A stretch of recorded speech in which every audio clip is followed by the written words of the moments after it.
Hello everyone, welcome back to this video. In this video we are going to continue looking at our guide for UNEB Paper 2022 theory part of ICT. Okay, we had stopped on number 5. I want us to continue step by step until we finish. So let's begin with number 6. Explain the term net etiquette as used in internet. Net etiquette. Okay, with net etiquette we look at the morals, okay, or acceptable behavior that we accept in our society, okay, on internet. Net etiquette, like etiquette in real meaning. And answering this, you first answer it in line of the etiquette, but using internet language. Okay, so here we are saying for the net etiquette, these are acceptable moral guidelines, all good practices, or a social behavior that we entertain while communicating on internet, or when you're online, or on a network. Okay, examples of the net etiquette that we know that we should also have when you're on internet. Okay, respect other people's privacy. Okay, when you go on internet, respect other people's privacy. Then even the guidelines that are on internet, you have to keep the frame under control. Don't get annoyed as such. You get it? Because even remember what people that you're talking to, they are humans. Okay, when somebody posts something that's not on you, but you find it touching on you, then just know it's human life. Adhere to some standards when you're online that you follow in your life. For example, in your life you cannot abuse a person like that, but when you go online and you abuse a person, okay, so be forgiving to other people's mistakes. We know we are not 100% correct, so when somebody makes a mistake, okay, then forgive and forget. That's also a net etiquette, because if online you have almost 10k followers, you have 20k, you have 100k followers. If you are going to reply to everybody that is abusing you, will you continue working? No. Okay, and do not abuse your power. Some people, they made you a group admin, then you shut up everyone. Okay, that means you are abusing your power. Sometimes you let people be clear in your communication. Okay, use proper language while communicating. Don't expect somebody to be understanding those words that you normally write. Instead of writing the word no, you write KW. Okay, instead of writing the word maybe the word keep, we write KP, which is not good. Okay, let's go to the next number. We are looking at now write BIOS in full. Okay, BIOS, basic input output system. Basic input output system. Okay, let's explain the following booting processes. One is cold booting. Cold booting is when you are starting a computer that has been totally switched off. Okay, a computer that has been totally switched off, that is called booting. Then one booting is starting or restarting. We say restarting a computer that have been running. Okay, that is the one booting. Name one example of word processor. Okay, there we have a Microsoft word processor. If you are now current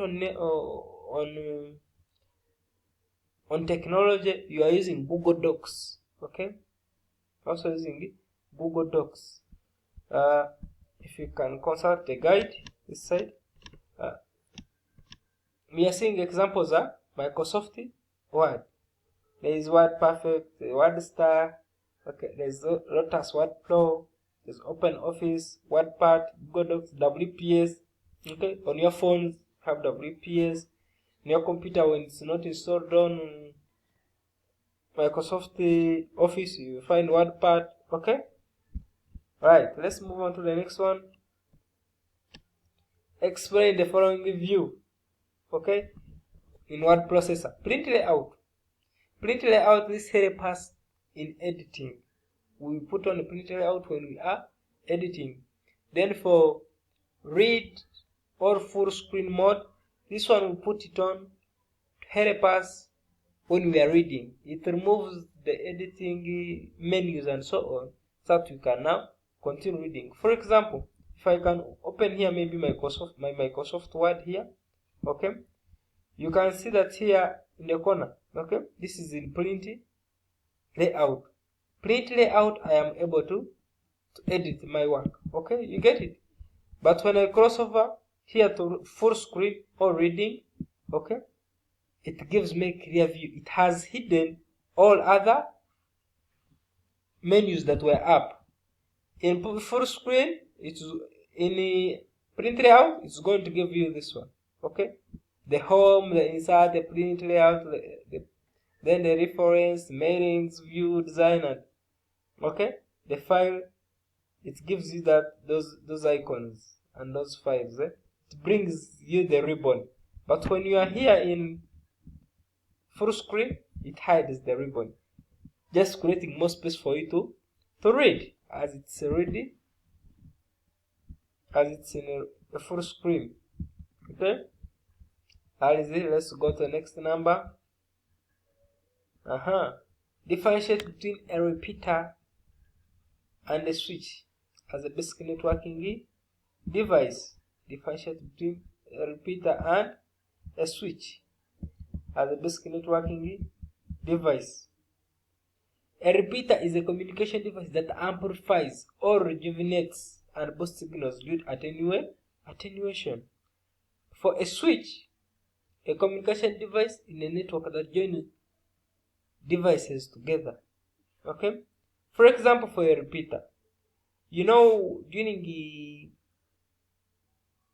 satellite communication, okay, you have a ground station, okay, you have also the station in the sky, you get it, and you have another station on another second ground station, you get it. But you know, you have a receiver, you have the sender. Maybe the receiver is the sender is in London, okay, at a certain stadium. Then a receiver is in Uganda, okay, maybe in your home, okay, where you're going to receive that match. Then you have also a satellite in the sky, okay. Then for that match to reach you, it has to be projected from the cameras on the pitch, okay, transferred, sent now to the satellite. As it will reach the satellite, but it would have lost strength. The signals would have lost strength. There we have a repeater. The repeater is a device that will amplify or rejuvenate that signal or boost it more and now send it to your houses, okay, or to whoever the receiver is, and it receives a real now good signal, okay. But for a switch, if you have your network, okay, maybe at a school, but you have computers, you want to connect them together, then you use a switch there, okay. Factors to consider: won't have a LAN, okay. We're saying 3 factors an organization should consider won't have a local area network. There are very many factors here, but they wanted 3, okay. First of all, number of computers that you are going to connect, okay. Number of computers that you are going to connect. Before you think of LAN, first ask yourself number of computers you are going to connect. Then the traffic expected. Yes, there might be few commuters, but with high traffic. Okay, the data security level. Is your data so sensitive that it needs security? Okay, if it is so sensitive that it needs security, employ security measures like firewalls. Okay, then what need will that network serve? Okay, yes, you need a network, but what need will it be serving?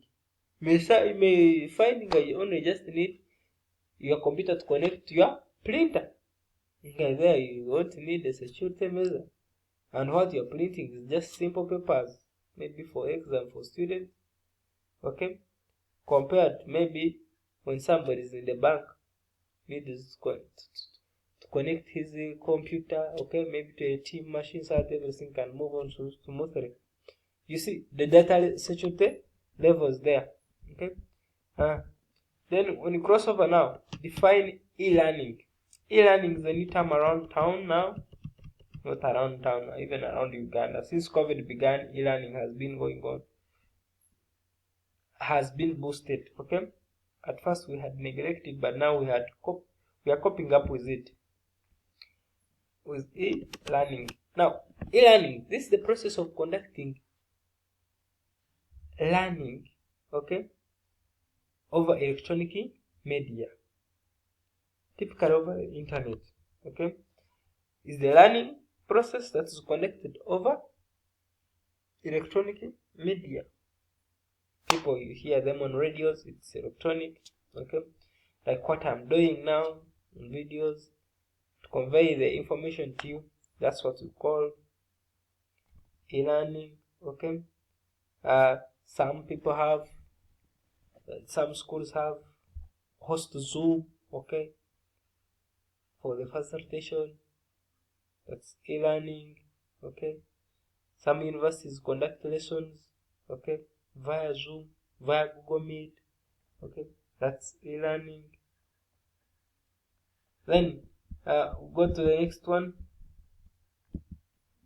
On the next one, they're telling us, give the reason for increasing e-learning facilities in educational institutions. Okay, why is it increasing? Why is it that e-learning is increasing? Here we look at it.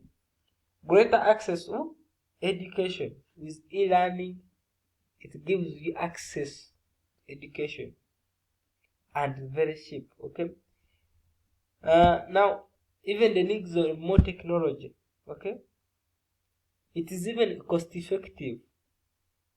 For example, if you attend a class, you just sit in your sitting room, you have your data for 2000, you buy a GB, and you attend a class, rather than you boarding a taxi, okay, of maybe 5000, going to the campus, then coming back. Okay, that's 10,000, but you'd have used 2K for data, and you start home and enjoy the lesson.